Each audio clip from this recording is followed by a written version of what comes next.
Hello friends, welcome to my YouTube channel the education academy. Friends, आज हम लोग railway NTPC 15/3/2021 shift 2 में जो मैथ का क्वेश्चन पूछा था, आज उसको एनालिसिस करेंगे। फ्रेंड्स, आप हमारे चैनल पर नए हैं तो मेरे चैनल को सब्सक्राइब, शेयर और लाइक करें। पहला क्वेश्चन दिया गया है, निम्नलिखित का मान ज्ञात कीजिए। और ये क्वेश्चन आपको जो दिखाई दे रहा है ना, ये बोर्ड मास का क्वेश्चन दिखाई दे रहा है। तो बोर्ड मास का क्वेश्चन दिखाई दे रहा है तो बोर्ड मास का आपको रूल आना चाहिए। चलिए, सबसे पहले हम आपको बोर्ड मास के बारे में थोड़ा सा जानकारी दे देते हैं। आशा करते हैं ये बोर्ड मास के बारे में आप बचपन से ही पढ़ते आ रहे होंगे, पर यहाँ से हम आपको बताते हैं कि बोर्ड मास का रूल क्या होता है। देखिए, बी का मतलब होता है ब्रैकेट। और ब्रैकेट जो होता है ना, ब्रैकेट आप बेसिकली 3 प्रकार के बोलते हैं, लेकिन यहाँ पे हम आपको 4 प्रकार का ब्रैकेट बोलेंगे। पहला ब्रैकेट होता है बार ब्रैकेट। दूसरा ब्रैकेट होता है स्मॉल स्मॉल ब्रैकेट। तीसरा होता है मीडियम। और चौथा होता है बिग ब्रैकेट। ब्रैकेट कितने प्रकार के होते हैं? 4 प्रकार के। और इसका हम सिंबल की बात करें ना, तो देखिए जैसे यहाँ पे रहेगा 6-4। और इस पर अगर ऐसा रहता है ना तो इसको बोलेंगे बार ब्रैकेट। जैसे यहाँ रहेगा 6-4। और अगर ऐसा सिंबल रहे, ऐसा संकेत रहे, तो इसको बोलेंगे छोटा ब्रैकेट। इसको छोटा बोलेंगे, इसको मध्यम बोलेंगे, इसको बड़ा बोलेंगे। इसके बाद अगर यही चीज को ऐसा सिंबल में दे दे तो इसको बोलेंगे हम लोग मध्यम ब्रैकेट। अगर यही चीज कुछ ऐसा सिंबल में दिखाई दे तो इसको बोलेंगे बड़ा ब्रैकेट। तो ब्रैकेट 4 प्रकार का होता है। तो बी का मतलब होता है ब्रैकेट, और जो पहले आएगा उसी का सबसे पहले ऑपरेशन किया जाएगा, यानी सबसे पहले उसी का कार्य किया जाएगा। तो ब्रैकेट रहेगा तो सबसे पहले ब्रैकेट का काम करेंगे। इसमें ब्रैकेट नहीं है तो उसके आगे बढ़ जाएंगे। ओ का मतलब होता है ऑफ। ऑफ का मतलब होता है का। देखिए, जब जब ये व्यंजन दिया रहता है ना, तो कभी कभी बीच में का सिंबल दे दिया रहता है। तो सबसे पहले का ऑपरेशन करेंगे, यानी का कार्य करेंगे। और का बेसिकली मतलब क्या होता है? तो इसका मतलब होता है गुणना, याद रखिएगा। इस पर डी मतलब क्या होता है? डिवाइड। डिवाइड का मतलब होता है भाग। जैसे देखिए यहाँ पे भाग दिए गए, तो ब्रैकेट तो इसमें दिया नहीं गया है। वो मतलब ऑफ है, यानी का तो दिया नहीं गया है। डी दिए गए है, यानी डिवाइड दिया है, तो सबसे पहले इसका कार्य होगा। ठीक है, आगे बढ़ते हैं। उसका मतलब होता है एम। एम का मतलब होता है मल्टीप्लाई। मल्टीप्लीकेशन भी बोल सकते हैं, इसको बोलते हैं गुणना। ए का मतलब होता है ऐड। इसका मतलब क्या समझते हैं? जोड़। और एस का मतलब होता है सब्ट्रैक्शन। ठीक है ना, इसका मतलब क्या होता है? घटाव। तो जो सिंबल यहाँ पे पहले आएगा उसी का क्रिया किया जाएगा। ये बोर्ड मास का रूल होता है। ठीक है, इसमें भी होता है ना कि सबसे पहले बार ब्रैकेट का काम करते हैं, उसके बाद स्मॉल का, उसके बाद मीडियम का, उसके बाद यहाँ पे बिग ब्रैकेट का यानी बड़ा ब्रैकेट का कार्य करते हैं। ये बात आपको अच्छे से याद होगा, तो कभी भी आपसे बोर्ड मास का क्वेश्चन नहीं छूटेगा। ये बात आपको अच्छे से याद रखना है। चलिए, अब इस क्वेश्चन को करने में थोड़ा सा भी प्रॉब्लम नहीं होगा, अन्यथा आप जोड़ घटाव जैसे वैसे कर दीजिएगा, क्वेश्चन गलत हो जाएगा। ठीक है ना। तो देखिए, 98 में 7 से भाग दीजिएगा तो कितना हो जाएगा? 14×7 = 98 होता है। तो सबसे पहले डिवाइड का काम होगा और उसके बाद प्लस। आप यहाँ से गुना कर सकते हैं, एक स्टेप बढ़ सकते हैं, अन्यथा आप क्या कर सकते हैं ना कि इसको एक बार लिख सकते हैं। क्या हो जाएगा? 7 और गुने 3 और माइनस यहाँ पे 22 हो जाएगा। देखिए क्या हो जाएगा? 14 और प्लस 7×3 = 21 होता है, और माइनस में कितना हो जाएगा? 22 हो जाएगा। बस यहाँ से जोड़ दीजिए। देखिए 1 और 4 5 हो जाएगा, 2 और 1 3 हो जाएगा, और माइनस में 22 हो जाएगा। घटा दीजिएगा तो 5 में से 2 घटेगा तो 3 हो जाएगा। 3 में से 2 घटेगा तो कितना हो जाएगा? 1 हो जाएगा। यानी 13 आपका right answer option number D पर दिखाई दे रहा होगा। ओके फ्रेंड्स, तो ये क्वेश्चन एक आपको क्वेश्चन जरूर आएगा, या तो एनटीपीसी फर्स्ट स्टेज का एग्जाम दिए होंगे तो उसमें क्वेश्चन देखिए फर्स्ट स्टेज का ही क्वेश्चन हम लोग अभी एनालिसिस कर रहे हैं। इसके बाद सेकंड स्टेज का एग्जाम का डेट आपको आ गया है, उसमें भी आपको 1 या 2 सिंप्लीकेशन से क्वेश्चन रहेगा और एक बोर्ड मास से क्वेश्चन रहेगा ही रहेगा। इसको अच्छे से याद रखेंगे। उसके बाद ग्रुप डी का आपको एग्जाम का भी डेट निकल गया है, तो उसके लिए भी आपको एक क्वेश्चन यहाँ से मिलेगा ही मिलेगा। तो बोर्ड मास का रूल जानते हैं तो क्वेश्चन आपसे बनेगा, अन्यथा क्वेश्चन को गलत करके आ जाएंगे। तो आशा करते हैं क्वेश्चन आपको समझ में आया होगा।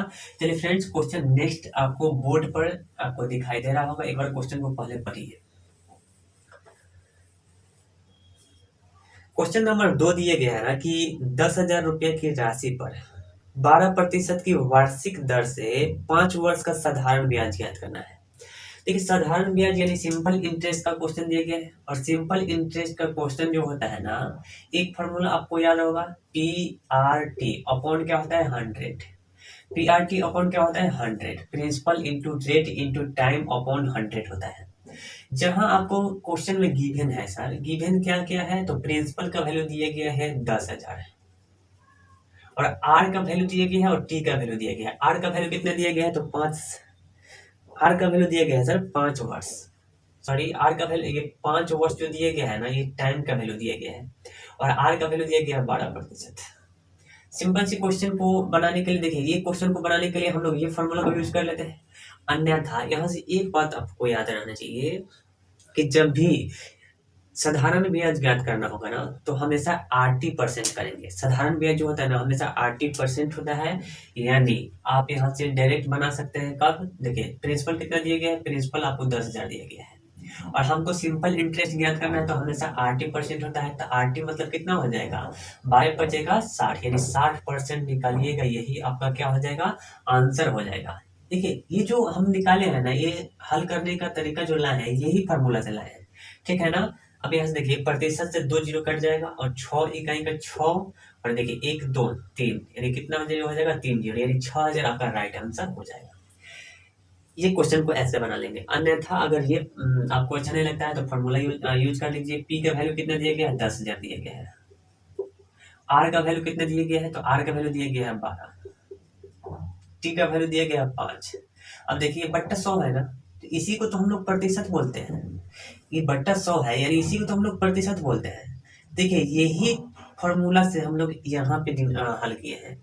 तो हमेशा साधारण ब्याज जो होता है ना, वो 80% होता है। देखिए आर और टी परसेंट हो जाएगा। अब इसी को हल कर लीजिएगा, या आप इस प्रतिशत को हटाइएगा, इस फॉर्मूला पर देखिएगा तो क्या हो जाएगा, यहाँ पे 100 2 जीरो से 2 जीरो कट जाएगा, वैसे इसको हल करिएगा तो क्या हो जाएगा, 6,000 रुपये आपका राइट आंसर हो जाएगा।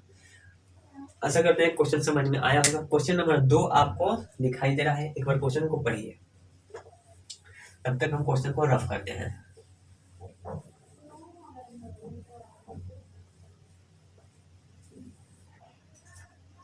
क्वेश्चन 3 दिया गया है, ए और बी का रेशियो दिया गया है। ए और बी का रेशियो दिया गया है 2:3। बी और सी का रेशियो भी दिया गया है 2:3। बी और सी का रेशियो दिया गया है 2:3। फिर दिया गया है सी और डी का अनुपात दिया गया है 3:4। सी और डी का अनुपात दिया गया है 3:4। उसके बाद आपसे क्वेश्चन बोला है ना कि ए और डी का अनुपात ज्ञात कीजिए। तो देखिए ऐसे क्वेश्चन बनाना बहुत ही ज्यादा आसान होता है। जब आपको इस फॉर्मेट में दिया हो और आपसे क्या निकालने के लिए बोल दे, ए और डी। देखिए यहाँ पे ए और डी ना निकाल के बोल सकता है, ए और सी निकालने के लिए भी बोल सकता है, ठीक है ना फ्रेंड्स। तो टेंशन लेने की बात नहीं है, डायरेक्ट हम लोग निकालेंगे। कैसे निकालेंगे, तो देखिए अगर ए और सी निकालना रहता है ना, तो हम लोग देखिए ए और सी निकालना रहता है तो इसको हम लोग ढक लेते हैं, इसका काम नहीं करते। परंतु ए और डी निकालना है ना, तो इसका भी कार्य करेंगे। देखिए पहला और लास्ट हमेशा याद रखिए कि पहला और लास्ट का रेशियो निकालना रहे, तो डायरेक्ट कैसे निकालते हैं, तो ये देखिए पहले वाले को पहले से के साथ गुना कर देंगे, यानी 2 गुने 2 और गुने 3। दूसरे का कितना हो जाएगा, क्या हो जाएगा, सॉरी यहाँ पे 2 गुने 2 4 4 3 का 12, या 3, यहाँ पे 3 से 3 काट भी सकते हैं, ठीक है ना। ये 4 से 4 कट जाएगा, यानी ये क्या हो जाएगा, 1 1 1 1 को 1 से गुना करेंगे तो 1 हो जाएगा, और यहाँ पे क्या हो जाएगा, 1 को 3 से गुना करेंगे तो 3 हो जाएगा, यानी ये आपका रेशियो क्या हो जाएगा, ए और डी का रेशियो हो जाएगा 1:3। ओके फ्रेंड्स, ये काट क्यों दिए, क्योंकि अगर इसको गुना करते हैं और इसको गुना करते हैं तो फिर कॉमन तो कुछ ना कुछ होता, तो कॉमन करते या काट देते, बात तो सेम ही हो जाता है, इसलिए इसका राइट आंसर क्या हो जाएगा, 1:3। अगर यही चीज यहाँ से देखिए ए और सी निकालना रहता ना, तो हम लोग क्या करते हैं, यही से काम करते हैं। क्या हो जाता, 2 को 2 से गुना करेंगे तो क्या हो जाएगा, 4 हो जाएगा। 3 को 3 से गुना करेंगे तो क्या हो जाएगा, 9 हो जाएगा। यानी ए और सी का रेशियो में मेरा क्या मिलता, 4 और 9 मिल जाता, ठीक है। ऐसे क्वेश्चन बहुत ज्यादा इजी होता है। कभी कभी क्वेश्चन ऐसे भी देता है 2a बराबर 3b बराबर 4c, और तब क्वेश्चन बोलता है ना कि a अनुपात b अनुपात c का मान ज्ञात कीजिए। तो ऐसे क्वेश्चन को बनाने के लिए दो तीन तरीका होता है। सबसे पहला तरीका क्या होता है ना, कि इसको हम लोग दो तीन तरीका क्या होता है कि अगर इसको ए बी और सी का वैल्यू निकालना है तो एक तो झांप तरीका से बना सकते हैं। झांप यानी क्या हो जाएगा, ढकने का तरीका से बना सकते हैं। ए निकालना है तो आप क्या कर लीजिए, ए को ढक लीजिए और बाकी को गुना कर दीजिए। तो 3 और 4 से गुना करिएगा तो क्या हो जाएगा, 12 हो जाएगा। बी निकालना है तो बी को ढक लीजिएगा और 2 को 4 से गुना करिएगा तो 8 हो जाएगा। सी निकालना है, 3 गुना क्या हो जाएगा, 6 हो जाएगा। यहाँ से 2 से कट जा रहा है तो कितना हो जाएगा, ये 6 हो जाएगा, 4 हो जाएगा, 3 हो जाएगा। ये आपका राइट आंसर हो जाएगा। ये एक तरीका और क्या है कि इसके इसके इसके यानी ए बी सी के जो कोफिशिएंट दिए गए हैं उसका एलसीएम निकाल लीजिए। तो 2 3 4 का एलसीएम कितना हो जाएगा, 12 हो जाएगा। 2 3 4 का एलसीएम कितना हो जाएगा सर, 12 हो जाएगा। और अब यहाँ से एबीसी का रेशियो निकाल लीजिएगा, देखिए कैसे हो जाएगा। यहाँ पे देखिए ए की जगह पर कितना रख दे कि 12 हो जाएगा, तो 6 रखिएगा तब है ना, 6 दूना का 12 हो जाएगा। तो ए का रेशियो क्या हो जाएगा, 6 हो जाएगा। बी की जगह पर कितना रखे कि 12 हो जाएगा, तो यहाँ पे 4 रखना पड़ेगा। और सी की जगह पर कितना रख दे कि 12 हो जाएगा, तो यहाँ पे 3 रखना पड़ेगा। तो ऐसे निकाल सकते हैं, ठीक है ना। ये सब क्वेश्चन आपको रेशियो का हमेशा पूछते रहता है। ये पूछा गया क्वेश्चन ऐसे है, बस यहाँ पे कोई वैल्यू अलग अलग कर देता है, लेकिन हमेशा ऐसे क्वेश्चन पूछता है। फिलहाल क्वेश्चन को हम लोग नेक्स्ट देखते हैं, इसको रफ कर देते हैं। एक बार क्वेश्चन को आप पढ़िए। हम लोग 15/3/2021 शिफ्ट 2 में मैथ का क्वेश्चन का एनालिसिस कर रहे हैं। फ्रेंड्स, आपको यहाँ से अब जो भी पढ़ाई किए हैं उसको थोड़ा सा और रफ्तार करना पड़ेगा। अब आपको और कुछ त्यागने की जरूरत यहाँ से पड़ेगा, क्योंकि अगर आप दूसरी जगह पढ़ाई करते हैं, बाहर रह के पढ़ाई करते हैं, तो अभी घर को त्याग करना पड़ेगा और पूर्णतः मतलब कंसंट्रेट रहना पड़ेगा। तभी आपको यहाँ से क्या हो सकता है, रिजल्ट मिल सकता है। क्वेश्चन नेक्स्ट दिए गए हैं ना, 0.0625 और बट्टा में दिए गया है 0.025। ये क्वेश्चन दिए गए हैं और इसको मुझे हल करना है। बस इसको हल करेंगे, कैसे करेंगे, तो देखिए दशमलव के बाद जो अंक दिए गए हैं ना, वो 4 गो अंक दिए गए हैं। अगर यहाँ भी दशमलव के बाद 4 गो अंक रहता ना, तो हम ये दशमलव से दशमलव काट देते। तो दशमलव के बाद अगर यहाँ पे 0 अगर रखते हैं तो कोई इफेक्ट नहीं पड़ेगा। अब ये 4 अंक इधर भी हो गया, 4 अंक इधर भी हो गया, इसलिए दशमलव से दशमलव हट जाएगा। अब इसको हल करना है, तो देखिए ऊपर हम पढ़ सकते हैं 625 और नीचे कितना पढ़ सकते हैं, तो नीचे पढ़ सकते हैं 250। अगर हम बोल रहे हैं ना कि 2 है, इसके पहले 0 बैठा दे तो कोई इफेक्ट नहीं पड़ेगा, 2 ही कहलाएगा। तो ठीक इसके पहले जो 2 0 है उसको हटा दिए, इसके ठीक पहले जो 2 0 है उसको हटा दिए। अब देखिए 25 से कट जाएगा कितने बार में, ये 10 बार में कट जाएगा। और 25 का कितना होता है, 625 होता है। यानी 25/10 इसको लिखा जा सकता है 2.5। यही तो आपका राइट आंसर होगा। इसका सिंप्लीफिकेशन हम करेंगे तो 2.5 आएगा। ओके फ्रेंड्स, चलिए नेक्स्ट क्वेश्चन एक बार देखिए, हम इसको रफ कर देते हैं।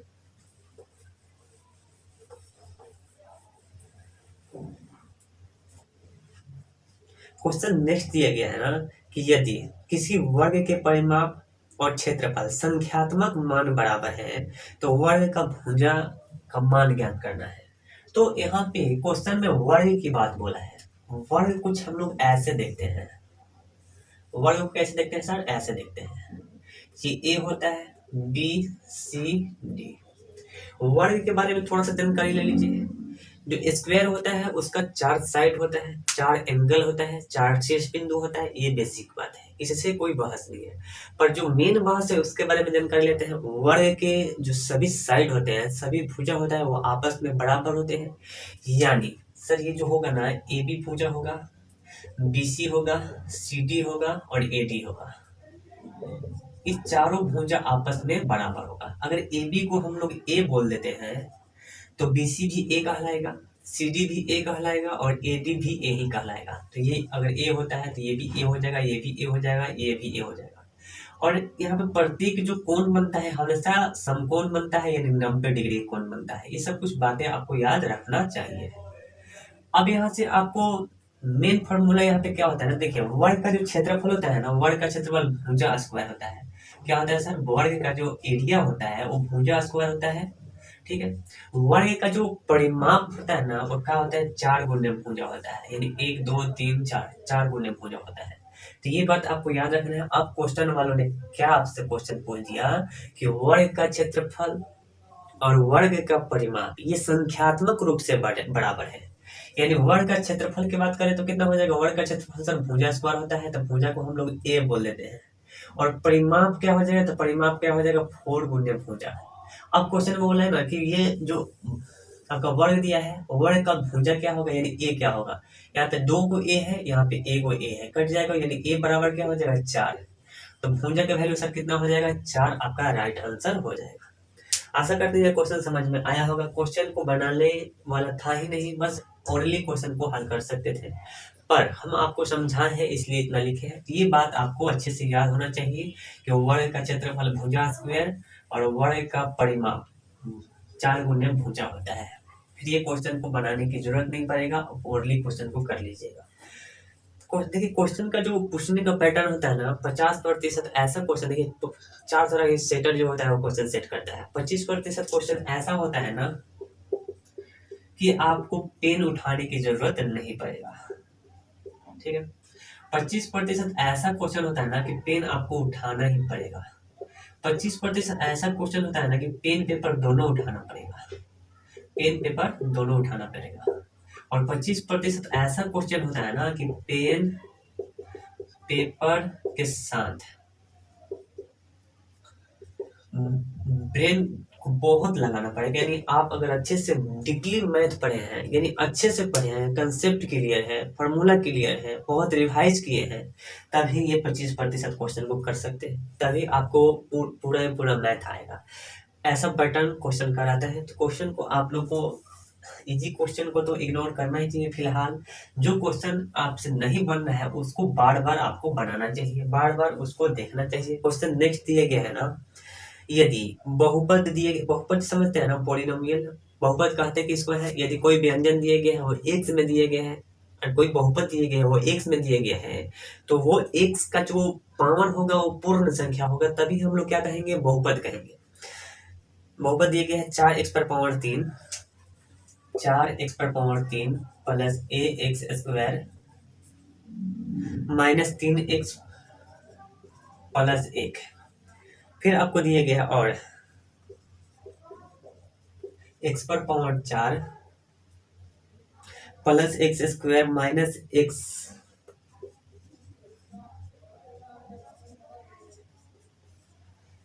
स्क्वायर प्लस 6 में से प्रत्येक को अगर x प्लस 1 से विभाजित करने पर प्रत्येक मामले में समान शेषफल बचता है। कितना शेषफल बचता है सर, समान शेषफल बचता है। अब अगर हम देख क्वेश्चन में बोला है ना कि x प्लस 1 से भाग देने पर, अगर इसमें हम लोग x प्लस 1 से भाग देते हैं और इसमें x प्लस 1 से भाग देते हैं, तो इसका शेषफल और इसका शेषफल हमेशा क्या होता है, समान होता है, यानी बराबर होता है। अगर हम देखिए शेषफल परिमेय क्या कहता है कि शेषफल परिमेय यही कहता है ना कि आपको जिससे आपको भाग देने की बोल रहा है ना बात, अगर वो किसी में भी दिया गया है, या तो x में दिया है या तो y में दिया है, तो देखिए यहाँ पे x प्लस 1 की बात बोला है, तो समीकरण जो व्यंजन भी दिए गया है ना, ये बहुपद भी दिया होगा ना, वो x ही में दिया होगा। देखिए यहाँ भी x ही में दिए गए हैं, ठीक है। तो हमेशा इसको करते क्या है, 0 के बराबर करके x का वैल्यू ज्ञात कर लेते हैं। x का जो भी आपको वैल्यू है उसको इसमें पुट करेंगे, और हम लोग क्वेश्चन में बोल दिया ना कि इसके और इसके शेषफल क्या आता है, बराबर आता है। यहाँ पे हम लोग क्या कर लेंगे, बराबर कर लेंगे अकॉर्डिंग टू क्वेश्चन। x की जगह पर -1 रखिएगा तो क्या हो जाएगा, -4 हो जाएगा। अब देखिए ये x की जगह पर -1 रखिएगा तो यहाँ पे +1 हो जाएगा, और माइनस यहाँ पे 1 रखिएगा तो +3 हो जाएगा, +1 और इक्वल टू यहाँ पे क्या हो जाएगा, -1 रखिएगा तो -1 पर पावर 4 1 हो जाएगा, और माइनस यहाँ पे 1, यहाँ पे क्या हो जाएगा, माइनस में 1 हो जाएगा और प्लस में 6। इसको बस हल कर लेना है। देखिए ये -4 ये +4 कैंसिल आउट हो जाएगा। यहाँ पे देखिए +1 -1 कैंसिल आउट हो जाएगा, तो यहाँ पे a इज इक्वल टू कितना हो जाएगा, 6 में से 1 घटाइएगा तो क्या हो जाएगा, 5 हो जाएगा। और क्वेश्चन में आपसे बोला ना कि a का मान कितना होगा, तो a का मान 5 ऑप्शन नंबर ए पर ही दिखाई दे रहा होगा। एक बार फिर से समझिए कि जिस चीज से मुझे भाग देना रहता है उसको 0 के बराबर करके x में दिया है तो x का मान ज्ञात करते हैं, और वही x का मान वो व्यंजन यानी वो बहुपद में रखते हैं, और उस बहुपद को हम लोग हल करते हैं। और क्वेश्चन में बोला था ना कि इसमें और इसमें यानी दोनों बहुपद में अगर हम लोग भाग देते हैं तो हर एक दशा में शेषफल समान आएगा, इसलिए हम क्वेश्चन को 0 समान कर दिए, क्योंकि ये समान कर दिए, और यहाँ से ए का मान ज्ञात कर लिया है। यहाँ पे ए की जगह पर के भी दे सकता है, टी भी दे सकता है उसका मान, तो आप उसको ऐसे ही बनाइएगा। कंसेप्ट आपको क्लियर होना चाहिए पहले। क्वेश्चन नेक्स्ट आपको दिखाई दे रहा होगा, क्वेश्चन पढ़िए। क्वेश्चन दिए गए है ना कि 432 का 1/6वां भाग,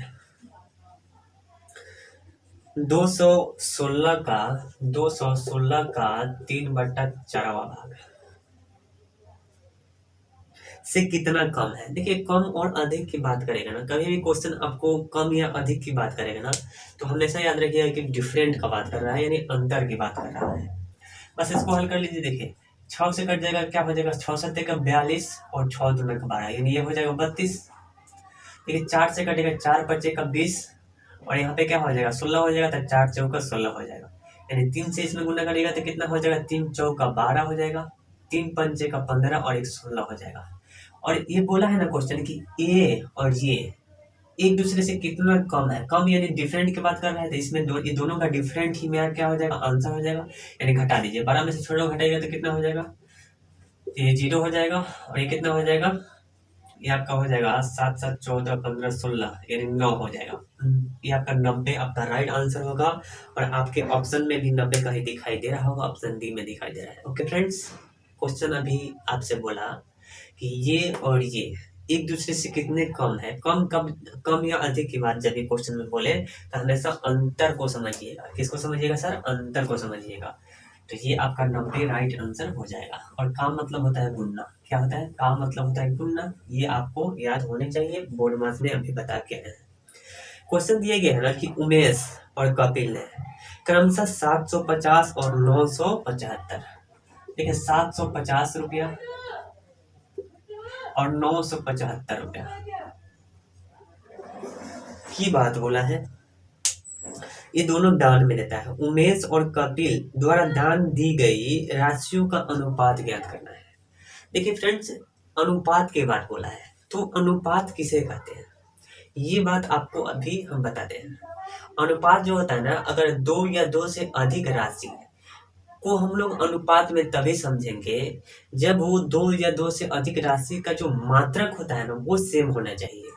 जैसे अगर हम बोले ना कि यहाँ पे 7 किलोमीटर अनुपात 5 सेंटीमीटर, ये दोनों एक अनुपात नहीं कहलाएगा। क्यों, चूंकि देखिए ये जो इसका जो यूनिट दिए गए हैं वो किलोमीटर में दिए गए हैं और इसका यूनिट जो दिए गए हैं वो सेंटीमीटर में दिए गए हैं, तो इसको हम लोग अनुपात नहीं कहेंगे और इसको अनुपात कहेंगे। देखिए इसका यूनिट क्या दिए गए हैं, रुपये में दिए गए हैं, इसका भी क्या दिए गए, रुपये में दिए गए हैं, इसलिए इसको हम लोग अनुपात में कह सकते हैं। हाँ, इसको भी कह सकते हैं जब इसको आप किलोमीटर को सेंटीमीटर में या सेंटीमीटर को किलोमीटर में बदल दीजिएगा तब। तो हमेशा 2 या 2 से अधिक राशि का अनुपात तभी लिखा जा सकता है जब उसका यूनिट सेम हो, तभी अनुपात में लिखा जा सकता है। तो इसको तो हम लोग अनुपात में लिख सकते हैं और क्वेश्चन भी यही चाहता है कि आप अनुपात में लिख दीजिए। देखिए यहाँ से 0 से 0 कट जाएगा, आप यहाँ 5 से काट सकते हैं, 5 इकाई का 5 और भी चीज से काट सकते हैं, लेकिन छोटा से पहले काट देते हैं। 5 इकाई का 5 और ये 5 यहाँ जाके कितना बन जाएगा, 25, 2 यहाँ जाएगा 25 बन जाएगा, तब कितना हो जाएगा 50 25 और यहाँ पे 0 हो जाएगा। फिर यहाँ से क्या हो जाएगा, 5 इकाई का 5 और ये 5 9 का 45 और 50 का 25। अब यहाँ से कितने बार में कटेगा, फिर से 5 में काट दीजिएगा तो कितना हो जाएगा, 5 3 का 15, 5 3 का 15, 5 9 45, 3 से कटेगा तो कितना हो जाएगा, यहाँ पे 10 हो जाएगा और यहाँ पे कितना हो जाएगा 39। सॉरी, ये 39 को हम 3 से काटेंगे तो कितना हो जाएगा 13। यानी जो आपका अनुपात बनाना वो आपका बना 10:13। ओके फ्रेंड्स, अगर आप यहाँ बड़ा चीज से काटना चाहते हैं डायरेक्टली काटना सकते हैं, डायरेक्ट काट सकते हैं, बस ये आपके कैलकुलेशन पर डिपेंड करता है। और बार बार आप बनाइएगा तो क्वेश्चन आपको बहुत जल्दी और कैलकुलेशन भी बहुत अच्छा हो जाएगा। इसको रफ कर देते हैं। मैथ का दूसरा नाम क्या है, प्रैक्टिस। प्रैक्टिस करिएगा, आपका मैथ बहुत अच्छा हो जाएगा। क्वेश्चन बोला ना, निम्नलिखित का मान ज्ञात कीजिए, और यहाँ भी आपको बोर्ड मार्क्स से क्वेश्चन दिए गया है। क्या दिया गया क्वेश्चन, 225 डिवाइडेड 25 माइनस 10 गुना 5 प्लस 2 माइनस 7 गुना 3। देखिए बोर्ड मार्क्स का क्वेश्चन जो रहता है ना, बी मतलब ब्रैकेट, सबसे पहले बी आता है ब्रैकेट। ब्रैकेट में भी 4 प्रकार का होता है, अभी हम लोग एनालिसिस किए हैं। और ब्रैकेट जो सबसे पहले वाले, देखिए सबसे पहले बार ब्रैकेट का काम करेंगे, उसके बाद स्मॉल का काम करेंगे, उसके बाद मीडियम का काम करेंगे, उसके बाद बिग का काम करेंगे, ठीक है ना। तो बार ब्रैकेट है नहीं, लेकिन स्मॉल ब्रैकेट है, तो सबसे पहले स्मॉल ब्रैकेट का काम कर लीजिए। देखिए ये 225 में 25 से भाग दीजिएगा तो कितना हो जाएगा सर, तो देखिए 25 चौका 100, 100 9 हो जाएगा ये आपका। और माइनस में कितना हो जाएगा यहाँ पे, माइनस में यहाँ पे 10 हो जाएगा। और एक कोष्ट कर लीजिए, और गुने कितना हो जाएगा, 5 + 2 -7 × 3 कितना हुआ, -1। और -1 को जब 5 से गुना करेगा तो क्या हो जाएगा, -5 हो जाएगा। ओके फ्रेंड्स, इतना आपको समझ में आना चाहिए। फिर यहाँ पे प्लस दिया है तो प्लस कर लेंगे, 2 है तो 2 कर लेंगे, और माइनस से क्या हो जाएगा, 7 3 का 21 हो जाएगा। बस यहाँ से हल कर लीजिए। देखिए ये -21 है और ये -5 है, तो -21 और -5 -26, और -26 में से आप 2 जोड़िएगा तो कितना होगा, -24 होगा। और इसको अगर हम लोग हल करेंगे ना, तो सर आंसर आपका 24 आ जाएगा। ओके फ्रेंड्स, ये क्वेश्चन आपको 24 राइट आंसर होगा, और ये माइनस में होगा। ये बात आपको अच्छे से याद रखना चाहिए। क्वेश्चन नेक्स्ट देखते हैं, आपको ऑप्शन में भी दिखाई दे रहा होगा, और शायद ऑप्शन सी में है। आगे क्वेश्चन देखते हैं, आगे क्वेश्चन आपसे क्या बोल रहा है। क्वेश्चन आगे वाला बोला कि एक दुकानदार को एक वस्तु को 1980 रुपये में बेचने पर 10% का हानि होता है। कोई वस्तु है, उसको 1980 रुपये में बेचना है, तो उस पर 10% हानि हो जाता है। हानि यानी लॉस हो जाता है। और हमेशा ये बात आपको हम बताते आ रहे हैं कि लॉस या प्रॉफिट, ठीक है, हमेशा कॉस्ट प्राइस पर निकलता है। लेकिन कोई भी कॉस्ट प्राइस की बात करें या मार्केट प्राइस की बात करें, तो वो अपने आप में 100 होता है। तो अगर 10% का लॉस हो रहा है, यानी 100 में से 10 घटा दीजिएगा, कितना हो जाएगा, 90 होगा। ये 90 की चीज कितना में बेचा जा रहा है, तो सर 1980 में। और आप आगे क्वेश्चन बोला ना, उसे 15% लाभ प्राप्त करने के लिए उस वस्तु को किस मूल्य पर बेचा जाएगा। देखिए 15% लाभ यानी कितना हो जाएगा, ये हो जाएगा 115। अब इसको हल कर लीजिएगा। देखिए 0 से 0 कैंसिल आउट हो जाएगा, और 9 से कटेगा 9 दूना का 18। फिर यहाँ पे क्या हो जाएगा, 9 दूना का 18, यही ना होगा। यानी एक का वैल्यू दिए गए है 22, हमको 115 का वैल्यू याद करना है। एक का वैल्यू दिए गए है 22, तो 115 का वैल्यू क्या हो जाएगा, 22 गुने 115 हो जाएगा। बस इसको गुना कर लीजिएगा। तो गुना करिएगा तो कितना हो जाएगा, गुना करिए। 22 पंचे का कितना होता है, तो 22 पंचे का आपको यहाँ पे गुना कर लीजिए, 110 होता है। कितना होता है फ्रेंड्स, 110। 110 का 0 हो जाएगा, कैरी आपका 11 हो जाएगा। 22 इकाई का 22 और 11 जोड़िएगा तो कितना हो जाएगा, तो 22 और 11 जोड़िएगा तो यहाँ पे आपको हो जाएगा 33। 33 का क्या हो जाएगा, यहाँ पे 3 हो जाएगा। कैरी कितना यहाँ पे होगा, 3 होगा। 22 इकाई का 22 और 3 कितना हो जाएगा, तो 22 और 3 25, यानी 25 से 130 आपका राइट आंसर हो जाएगा। ओके फ्रेंड्स, आशा करते हैं ये क्वेश्चन आपको समझ में आया होगा। आगे की ओर बढ़ते हैं, और अगला क्वेश्चन आपको दिखाई दे रहा होगा।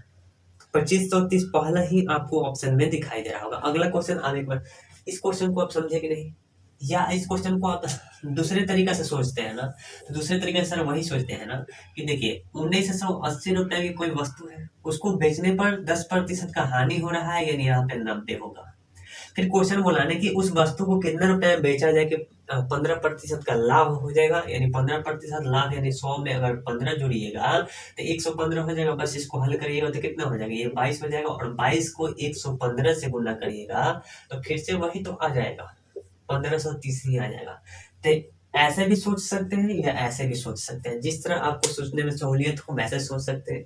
फॉर्मूला भी यूज होता है, तो कहीं कहीं फॉर्मूला हम नहीं यूज करेंगे, कहीं कहीं क्वेश्चन ये अच्छा तरीका से बन जाता है जो आपको समझ में आ जाए, इसलिए अब यहाँ पे हम लोग फॉर्मूला इसको यूज नहीं किए। अगला क्वेश्चन आपको क्या बोल रहा है, एक बार उसको पढ़िए।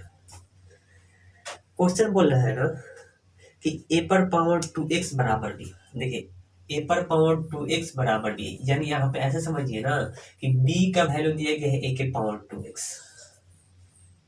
फिर दिए गए है b पर पावर 2y बराबर c, b पर पावर 2y बराबर c, और यहाँ पे और क्या दिया गया है, और दिया गया है कि c पर पावर 2x बराबर a। सी पर पावर 2x बराबर ए। अब आपसे यहाँ पे क्या बोला ना कि क्वेश्चन बोला कि एक्स वाई और जेड का मान ज्ञात कीजिए। देखिए ये आपको अलजेब्रा का क्वेश्चन दिए गए हैं और ऐसे क्वेश्चन को हल करना बहुत आसान होता है, बस थोड़ा सा कैलकुलेशन करेंगे। आप इसमें से किसी एक को ले लीजिए, किसको लीजिए, किसी एक को, कोई भी ले लीजिए। देखिए हम इसको ही ले लेते हैं, तो क्या होगा, देखिए b बराबर a पर पावर 2x दिया गया है।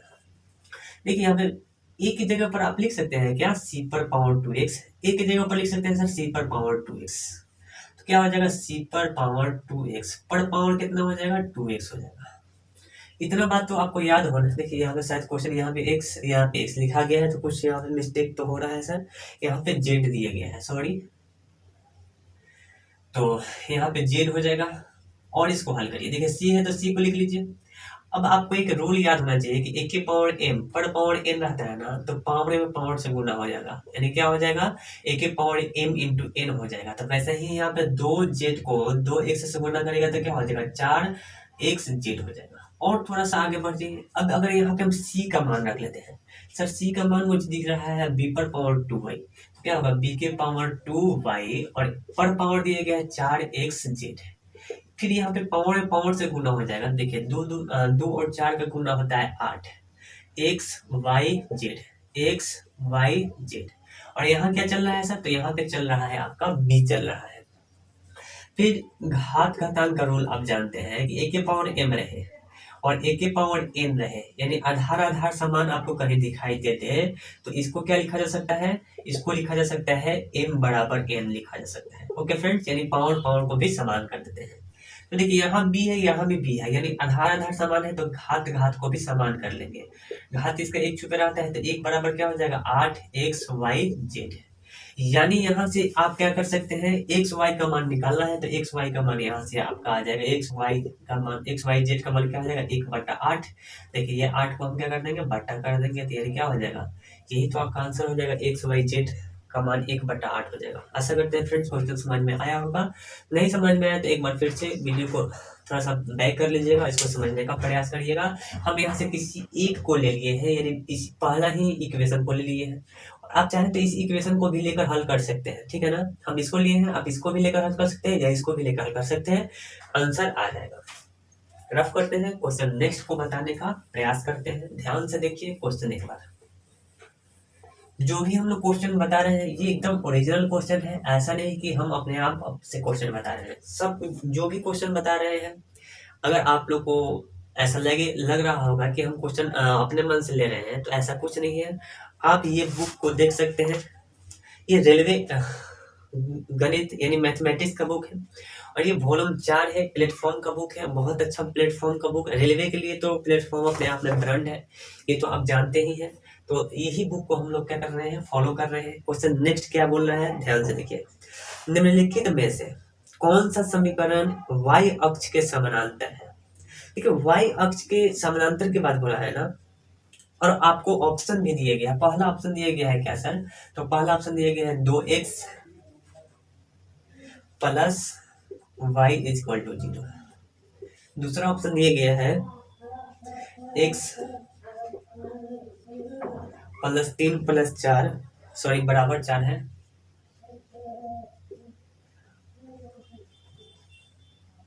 और माइनस में 2x। सी में दिए गए हैं y माइनस 2 बराबर 1। डी में दिया गया है y बराबर 3। ओके फ्रेंड्स, क्वेश्चन बोला ना कि ये जो समीकरण दिए गए हैं, ये समीकरण y अक्ष के समानांतर कौन होगा। तो देखिए कोई भी आपको एक क्वाड्रेंट की बात करते हैं, क्वाड्रेंट यानी ये x अक्ष हो जाएगा, ये y अक्ष हो जाएगा, यहाँ पे x डैश, यहाँ पे y डैश, इधर नेगेटिव इधर नेगेटिव, इधर पॉजिटिव, x वाला इधर पॉजिटिव इधर नेगेटिव, y वाला इधर पॉजिटिव इधर नेगेटिव, यहाँ पे ओरिजिन होता है यानी मूल बिंदु होता है। तो हम y अक्ष के समानांतर तभी ना बोल सकते हैं जब ऐसे हो, ये पूर्ण रूप से ऐसे हो, तभी ये y अक्ष के समानांतर होगा। देखिए y अक्ष है और इसके समानांतर होगा, या तो ऐसे होगा या तो ऐसे होगा, तभी हम कहेंगे कि ये y अक्ष के समानांतर होगा। तो रैखिक समीकरण यहाँ पे दिए गया है, अगर इसको हम लोग हल करते हैं और हल करने के बाद कुछ ऐसा ग्राफ दिखे तो हम क्या कहेंगे कि वो समानांतर होगा किसके, वाई अक्ष के। तो इसको सबसे पहले हल कर लेते हैं। कैसे हल कर लेते हैं, ध्यान से देखिएगा। ये दिया गया है 2x plus Y, 2x plus Y equal to 0। इसका मान सारणी तैयार कर लीजिए सर। तो मान सारणी कैसे तैयार करते हैं, ध्यान से देखिएगा। ये x है, ये y है। x के जगह पर 0 रखिएगा तो y भी 0 हो जाएगा। x के जगह पर 0 रखिएगा तो y भी 0 होगा। y के जगह पर 0 रखिएगा तो x भी 0 हो जाएगा। यानी आपको यहाँ से ऐसे ही ना होगा कि x के जगह पर 0 तो y 0। और भी आप यहाँ पे हल कर सकते हैं। देखिए अब एक 0 रख लिया। अगर हम y के जगह पर यहाँ पे -2 रख लेते हैं तो x के जगह पर क्या होगा, -1 हो जाएगा। -2 रखिएगा तो +1 हो जाएगा। अब इसका हम लोग ग्राफ खींचेंगे तो ग्राफ कैसे खींचाएगा, ध्यान से देखिएगा। x 0 y 0 यहाँ पे हो जाएगा। x 1 तो 1 यहाँ रहा होगा और y -2 तो y -2 यहाँ रहा होगा। यानी यहाँ पे ना होगा तो इसका ग्राफ कुछ ऐसे जाएगा तो जो y अक्ष से समानांतर नहीं है तो ये पहला आंसर नहीं होगा। दूसरा क्या हो जाएगा, इसको हल कर लीजिएगा। ये -2x है, इधर आके क्या हो जाएगा, प्लस में 2x हो जाएगा यानी 3x हो जाएगा। इसको हल करिएगा तो 3x और बराबर 4 है, 1 उधर 3 उधर जाएगा तो घटेगा तो क्या हो जाएगा, 1 हो जाएगा। यानी x बराबर क्या होगा, 1/3। अब x का वैल्यू 1/3 कहाँ होगा, तो ध्यान से देखिएगा। यहाँ पे हम सपोज कर लेते हैं यहाँ पे 1 है और इसको राफ कर देते हैं फिलहाल। यहाँ पे सपोज कर लेते हैं यहाँ पे 2 है। तो देखिए ये जो 1 और 2 के बीच में 10 का अंतराल होता है। कितना का अंतराल होता है, आप ग्राफ में देखिएगा तो अच्छे से आपको दिखाई दे देगा। तो देखिए ये 1/3 का मतलब होता है कितना, 0.33 होता है। तो यहाँ पे देखिए यहाँ 0 रहा होगा तो 1 2 3 ऐसे कुछ रहा होगा। अब इसका ग्राफ हम लोग ऐसे खींचेंगे यानी 0.33 का ग्राफ कैसे जाएगा, ऐसे जाएगा और यही क्या हो जाएगा, y अक्ष के समानांतर होगा। इसका राइट आंसर क्या हो जाएगा, ऑप्शन नंबर बी आपका राइट आंसर होगा। इसको हल करने की जरूरत नहीं है, आपको y अक्ष के समानांतर यहीं से ही मिल जाएगा। इसको हल करिएगा तो y अक्ष के समानांतर नहीं मिलेगा। आशा करते हैं क्वेश्चन ये समझ में आया होगा। एक बार इस क्वेश्चन को एक बार फिर से देख लीजिए, स्क्रीनशॉट भी ले लीजिए। ओके फ्रेंड्स, स्क्रीनशॉट ले लिया होंगे, क्वेश्चन नेक्स्ट भी पढ़ लिया होंगे। क्वेश्चन नेक्स्ट बोल रहा है कि अनुपम और विनीत एक साथ खड़े होकर 2 किलोमीटर लंबे वृत्ताकार रेसिंग ट्रैक पर विपरीत दिशा में दौड़ना शुरू करते हैं। क्रमशः 9 किलोमीटर प्रति घंटा और 11 किलोमीटर प्रति घंटा की चाल से दौड़ता है। तो कितने समय के बाद ट्रैक पर कंप्लीट कर जाएगा, समय की बात बोल रहा है। तो समय बराबर क्या होता है, दूरी और बटा क्या होता है, चाल। कितनी दूरी चल रहा है, तो यहाँ पे 2 और चाल की बात बोला ना। देखिए विनीत 9 किलोमीटर प्रति घंटा की चाल और 11 किलोमीटर प्रति घंटा की चाल, सॉरी अनूप 9 किलोमीटर प्रति घंटा और विनीत 11 किलोमीटर। यानी चाल यहाँ पे क्या हो जाएगा, जुड़ जाएगा। यानी क्या हो जाएगा, 9 और प्लस 11 और उसके बाद क्या हो जाएगा, हमको मिनट में बनाना है तो 60 से गुना कर देंगे। तो क्या हो जाएगा, 2 और बटे यहाँ पे क्या हो जाएगा, 20 हो जाएगा और गुणे क्या हो जाएगा, 60। इसको हल कर लीजिएगा तो क्या हो जाएगा, यहाँ पे 3 यानी क्या हुआ, 6 मिनट आपका राइट आंसर हो जाएगा। ओके फ्रेंड्स, आशा करते हैं क्वेश्चन समझ में आया होगा। दूरी 2 दिया था, चाल यहाँ पे जुट जाएगा, मिनट में बना दिए, ये आपका राइट आंसर हो जाएगा। आशा करते हैं क्वेश्चन समझ में आया होगा। क्वेश्चन नेक्स्ट आपको दिखाई दे रहा होगा। क्वेश्चन नेक्स्ट क्या कर रहा है, इसको एक बार रफ कर देते हैं और पढ़िए एक बार क्वेश्चन। क्वेश्चन नेक्स्ट बोला ना कि 14 21 25, 14 21 25 और 70 का एलसीएम निकालना है। ऑप्शन भी दिए गए हैं 105, 75, 1050, 210। ये आपको ऑप्शन दिए गए हैं। तो देखिए अगर सिंपल वे में फ्रैक्शन में नहीं दिए रहे और ऐसे सिंपल वे में आपको एलसीएम निकालना रहे तो ऐसे कैसे निकालते हैं। तो जो भी ये टर्म दिए गया है इसमें देखते हैं कि सबसे बड़ा टर्म क्या है। तो सबसे बड़ा टर्म 70 है। अब ये 70 का ऐसा गुणन, देखिए 70 को आप गुना कर दीजिए कि 70 जो है ना, क्या ये सबसे कट रहा है, क्या नहीं कट रहा है। अगर 70 सबसे कटता तो 70 ही आपका क्या हो जाता है, एलसीएम हो जाता। तो 70 गुना कितना होता है, 140 और 140 क्या ये सबसे कटता है, क्या नहीं कटेगा। तो 70 का पहाड़ा पढ़ते जाएंगे। एक तरीका सिंपल ये हो जाएगा। दूसरा तरीका क्या हो जाएगा ना कि इसको ऑप्शन से भी आप हल कर सकते हैं। ऑप्शन से कैसे हल कर सकते हैं, तो सर ये आपको जो क्वेश्चन दिए गया अगर ये एलसीएम होगा तो ये सबको काटेगा यानी 105 जो है ना, एलसीएम इसको कहिएगा, 105 में अगर इससे भाग देंगे तो पूर्ण रूप से कटेगा। तो देखते हैं, 14 से तो कटेगा नहीं, तो ये आपका पहला यही गलत हो गया। उसके बाद क्या होगा, 21, ये भी नहीं कटेगा, ये भी नहीं कट, देखिए 21 ये कट जाएगा, लेकिन बाकी सब नहीं कटेगा, इसलिए कटेगा। लेकिन ये 1050 है ना, इस सबको 14 से भी कटेगा, 21 से भी कटेगा, 25 से भी कटेगा और 70 से भी कटेगा। यानी इसका राइट आंसर क्या हो जाएगा, 1050, ये आपका राइट आंसर हो जाएगा। अगर फिर भी आपको प्रॉब्लम हो रहा है तो आप क्या कर सकते हैं, ऐसे एलसीएम निकाल सकते हैं। ये तो आप बचपन में सीखे ही होंगे, लेकिन इसको आप ऐसे करेंगे बेहतरीन रहेगा। आप सब देखिए, ऐसे ना जांच करके आप हमेशा 12 वाला से उठाइए, क्या ये 70 से कट रहा है, नहीं कट रहा है, ये कट रहा है, नहीं कट रहा है, ये कट रहा है, तो ये कट रहा है, तो ये 70 से कट रहा है, तो बाकी से भी कटना चाहिए। 25 से कट रहा है क्या, तो 25 से भी नहीं कटेगा, बाकी ये सब कट जाएगा, ठीक है ना। 1050 जो है ना, अगर 1050 में 14 से 21 से 25 से और 75 से भाग दीजिएगा तो कट जाएगा, इसलिए इसका राइट आंसर क्या हो जाएगा, ये हो जाएगा 1050। क्वेश्चन नेक्स्ट बोला है ना, क्वेश्चन नेक्स्ट बोला ना कि ए और बी एक साथ मिलकर एक कार्य को 30 दिन में पूरा करता है। देखिए, ए और बी मिलकर एक साथ कार्य कितने दिन में करता है, तो 36 दिन में काम करता है। फिर क्वेश्चन बोला बी 30 दिन के बाद कार्य करना बंद कर देता है। अगर हम बी के द्वारा किए गए कार्य की क्षमता निकाले, बी के द्वारा किया गया कार्य कितना हो जाएगा, तो 30 और बट्टा में यहाँ पे 36 हो जाएगा। इसको हल करिएगा तो क्या होगा, 5/6 हो जाएगा। यानी बी कितने काम कर सकता है, तो 5/6, और बाकी जो काम बचेगा, यानी शेष काम बचेगा वो कौन करेगा, तो बाकी काम बचेगा वो ना एक बी करने के बाद यही ना करेगा। तो ए के द्वारा किए गए कार्य कितना होगा, ए किया गया कार्य, एक में से 5/6 घटा देंगे, यानी क्या होगा, शेष कम हो जाएगा, तो 1/6। तो ए के द्वारा किए गए कार्य कितना हो जाएगा, 1/6 होगा। ए 1/6 कार्य करेगा, ठीक है ना।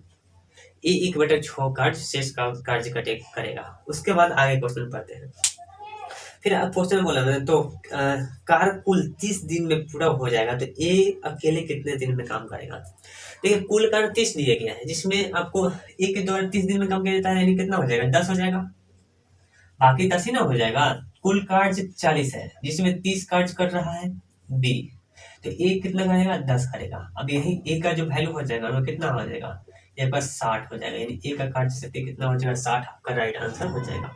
ओके फ्रेंड्स, क्या ये क्वेश्चन आपको समझ में आया? अगर नहीं आया तो आप कमेंट में बताएंगे, इस पर एक दो तरीका और बता देंगे। इसको रफ कर देते हैं, ध्यान से देखिए।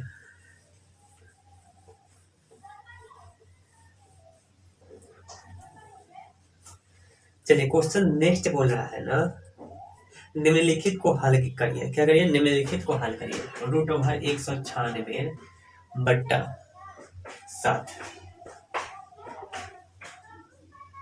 √144/7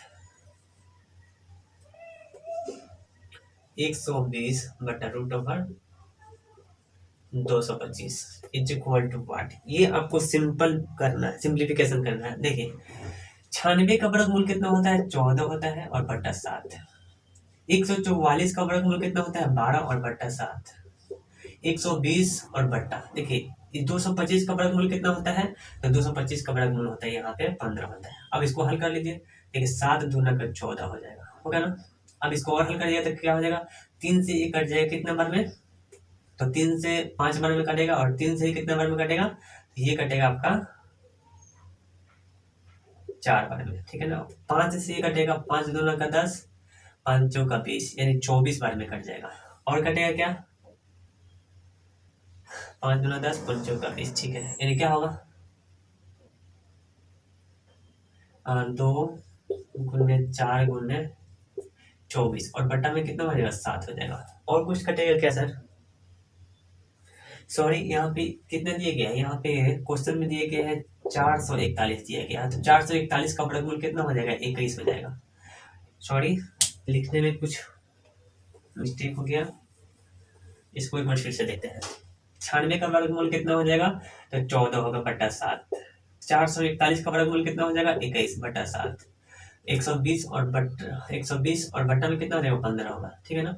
अब इसको हल करिए, 7 दूना 14, 70 का 21, ये 15 25 75 15 छक 15 7 का 15 8 है, यानी 108।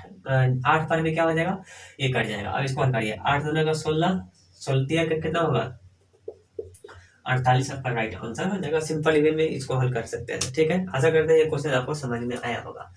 यहाँ पे सॉरी मिस्टेक से लिखा गया था, तो दिल पे नहीं लेना है, इसको रफ कर देते हैं। ध्यान से देखिए अगला क्वेश्चन। अगला क्वेश्चन आपको बोला ना कि यदि पहली संख्या का 40%, मान लेते हैं पहली संख्या को x, तो x का 40% बराबर है 12 के। उसके बाद दूसरी संख्या को मान लेते हैं y, तो दूसरी संख्या का 50% 24 के बराबर है। तब क्वेश्चन में बोला ना, तो पहली संख्या यानी x, दूसरी संख्या यानी y का अनुपात निकालिए। तो देखिए x और गुणने क्या हो जाएगा, 40/100 हो जाएगा, बराबर कितना हो जाएगा, 12 हो जाएगा। देखिए 0 से 0 कट जाएगा, 4 से कितना बार में, 3 बार में, ये x के जगह पर लिख सकते हैं 30। यहाँ कितना हो जाएगा y, और इसको लिखा जा सकता है 1/2 बराबर कितना हो जाएगा, 24, यानी y बराबर हो जाएगा 48। x के जगह पर 30 रख सकते हैं, y के जगह पर रख सकते हैं 48, और यहाँ से काटिएगा, 6 × 5 = 30, 6 × 8 = 48, यानी 5:8 आपका राइट आंसर हो जाएगा। पहली और दूसरी संख्या का अनुपात आ जाएगा, पहला ही ऑप्शन में दिखाई दे रहा होगा। चलिए अगला क्वेश्चन की ओर बढ़ते हैं, इसको रफ कर देते हैं।